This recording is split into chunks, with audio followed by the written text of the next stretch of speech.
usa ka wing van truck gidaro ang upat ka mga balay human miatras sa highway sa Manolo Fortich, Bukidnon. Ang detalye sa report ni Ethel Ipanag. Mao na kini ang nahitabo sa upat ka balay human gidaro sa usa ka wing van truck nga miatras gikan sa pagparada sa subidahong bahin sa Purok 6 Sayre Highway sa Barangay San Miguel, Manolo Fortich, Bukidnon, Miyerkules sa buntag. Gimaneho ni Raul Bulala ang truck kauban ang pahinante nga magpahulay lang ta dihang nahitabo ang disgrasya. Gibangila niya ang ilahang truck. Pag naog pagkuhan sa driver, niyambak ang bangil ni luros na paingon dito sa katong balay. Damay ang motor og PUJ nga nakaparada sa maong dalan. Miabot pa sa 200 meters ang gidagan sa truck una kini mihunong. Wala hinuoy namatay sa insidente. Gawas lang sa minor injury nga naangkon sa usa ka Ricky John Clementer.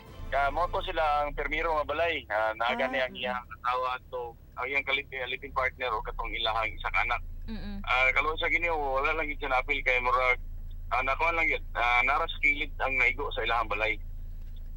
Siya may napabor katong nasamdan.